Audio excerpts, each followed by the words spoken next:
Hey, boss. Hey, boss. Just click it and like it. Hey, now. Got some big plans in 2026. Guess what? Podcast TV, the official YouTube channel, is now out with shows. I'm bringing up in 2026, I'm bringing up 3 flagship programs. And I need your guys' help to go ahead and submit your request to get involved. Then I got one of my favorites, Develop Your MVP, where I'm going to be talking to student athletes all throughout the Valley and let them tell their stories and their path and their mindset behind their athletic experience as a student athlete here in Arizona. We're going to talk to entrepreneurs and talk about how iron sharpens iron. Hope you enjoy yourselves this holiday season, and let's get ready for 2026.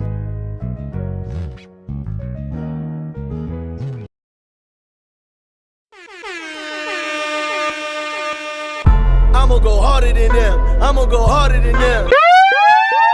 I would like to introduce Rick Smooth.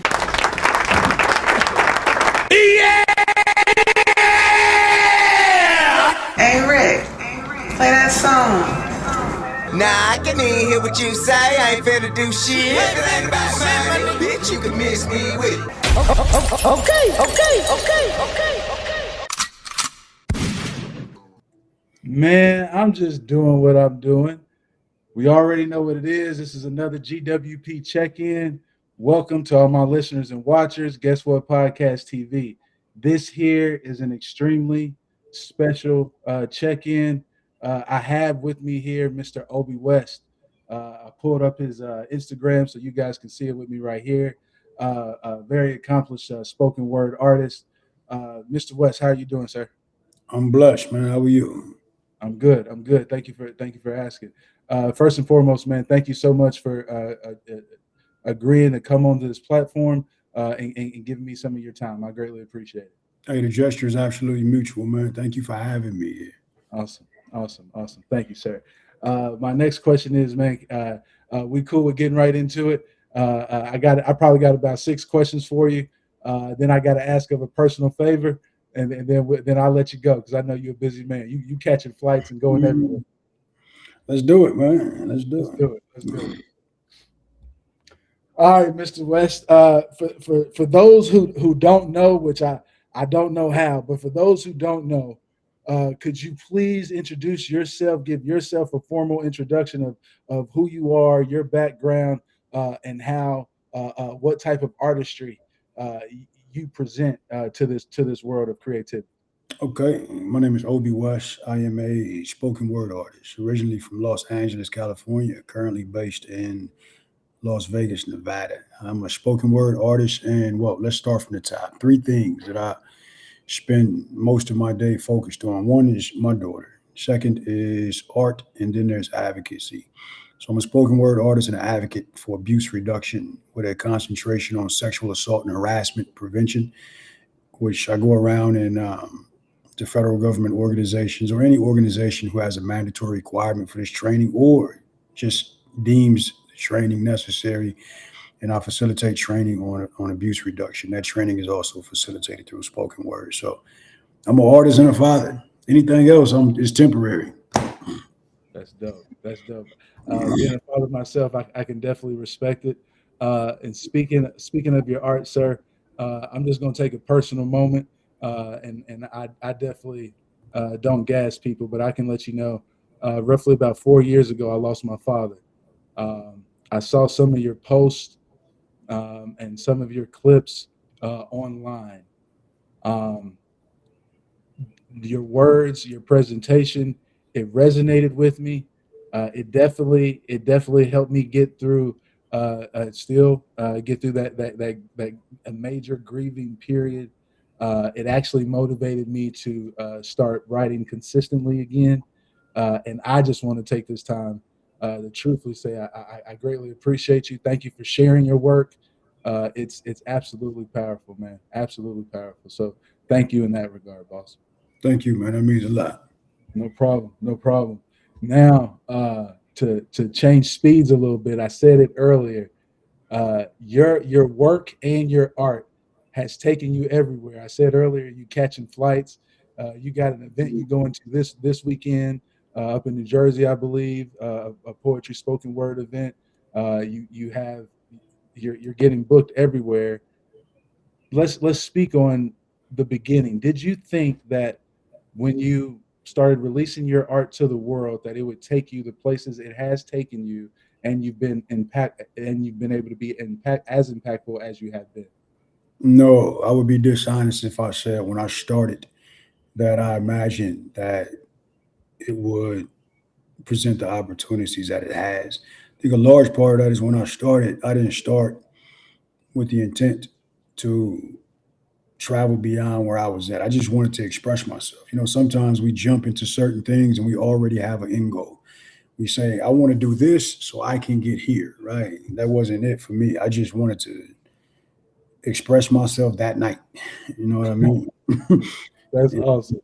That's awesome, and it kept growing from there. What was the trigger? What was that point of when you said, you know what, I'm just going to keep releasing, keep putting stuff out? At some point, it doesn't become an option for you, right? It's one of those things where you just start. It becomes a alone, right? So you don't get up and choose to breathe. Tell me that the morning you get up and your lungs aren't working, I'll probably never hear from you again. You know what I mean? So that's how it just becomes alone. It becomes breathe. So when you ask me when did I decide to just do it again and do it again, it wasn't even a decision. I just kept breathing. And at some point you hear another message and you hear another message and you hear another message and you jot down what you hear and you call it a poem and you present it again. So it just became part of me. Got you. Now I'm gonna pull with this next question. I'm gonna pull from a previous conversation. We have met before and had some brief conversations, and you said something in the manner similar to what you just said right now in regards to not having a lung. But the last time we spoke, it was, hey, it's giving necessarily no other option for it. Like this is what you're going to do, and you're one of those artists who doesn't have to have something go on. You can write about anything. You have the momentum or the ability to, at the drop of a hat. I know you was traveling, and you said at the drop of a hat, I'll pull the car over and pull one out of me right then and there. Yeah. That like, how do you find that palette, boss? How do you find that like, what is everything just an inspiration? Like, how do you look at things to grasp that? Like, where does that ability come from? Man, it's an absolute blessing. And this is one of the hardest questions for me to answer and I don't want to sound like I'm politically correct or try to sound overly modest, but I'm one of those individuals that's absolutely convinced. Like, poetry is not like fixing a car. If I tell you how to change the oil in a car, you can just go repeat that process and repeat that process and repeat that process. You don't need any more guidance. You have the ability now, right? I don't think this is an ability. I think this is something that I'm being given day to day. And as soon as I misappropriate it, it's going to stop being given to me. You know what I mean? So I'm literally a conduit, and I'm just hearing what's being given to me, and I just figure out a cute way to write it down. You know what I mean? It might be given to me in prose or just basic format, and let me figure out how to make it sound a little bit cuter. So I'm just translating what I'm hearing. So I don't feel like it's an ability. I feel like it's a gift that's being given to me day to day. I can do it today, but if I don't act right tomorrow, I won't have the ability no more because it's beyond me, right? If I teach you how to fix a car, I don't care what go on, you're gonna still be, it's your ability. Right. I don't think it's an ability. I think that's why I don't misuse it. I'm never ungrateful for it because the moment I can't do it, you know what I mean? I don't know what's gonna happen. I'm liable to be out here in the streets with a black mask on, just taking it out on people who don't deserve it. No, I got you. It's that release. It's that vehicle release. No, I'll follow you. So to answer your question, I don't know how. There's times where there's nothing in mind. There's nothing nowhere close.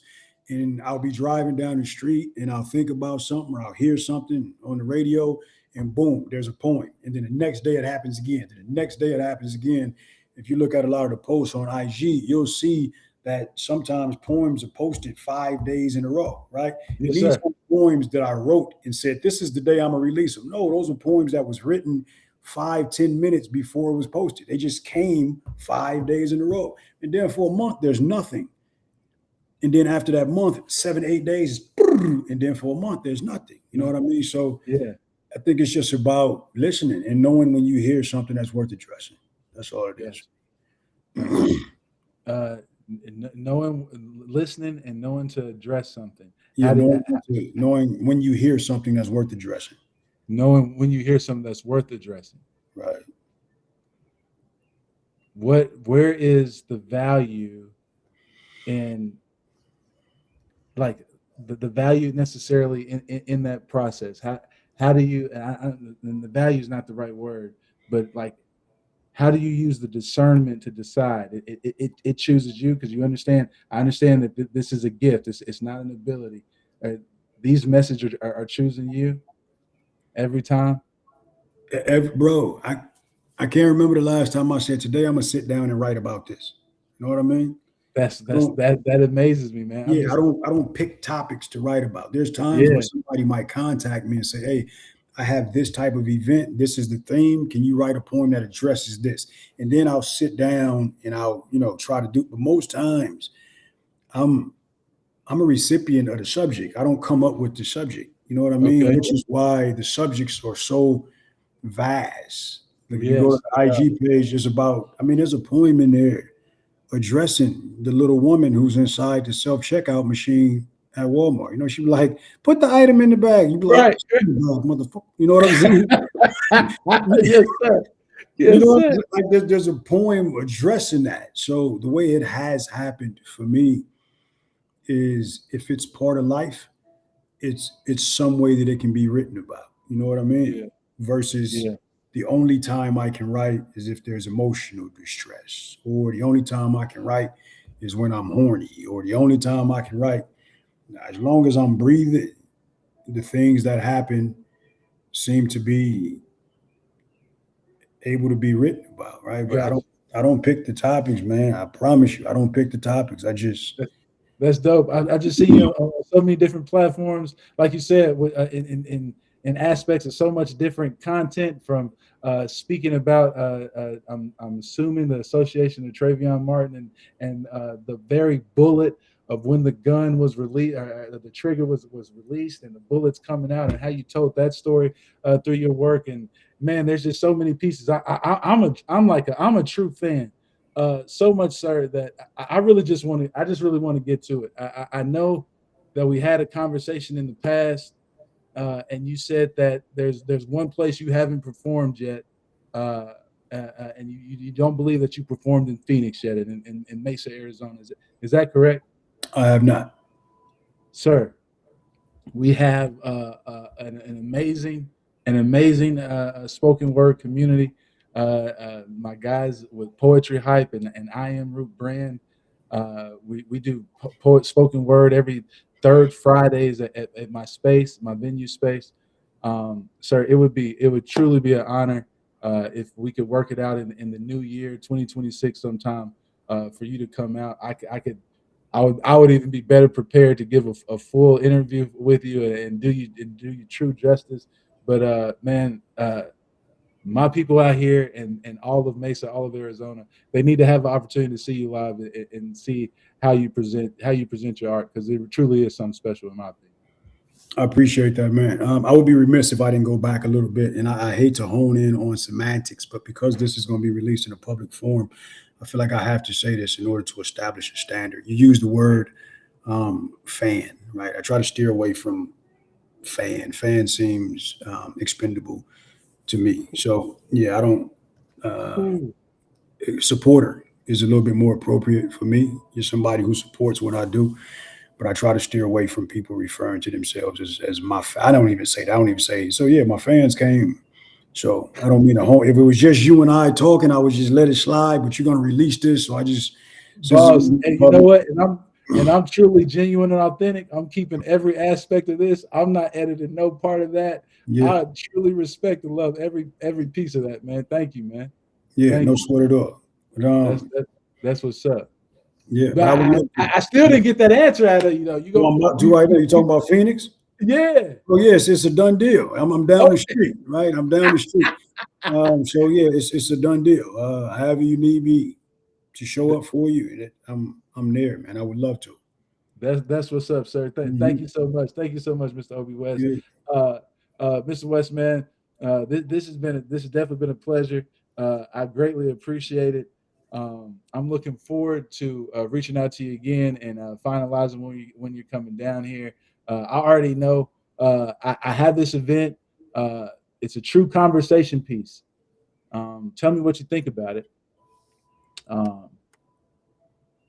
know what? I just want to have a conversation about love, laughter, relationships, and what that looks like with people. Whichever direction it goes in, but just what those perspectives are.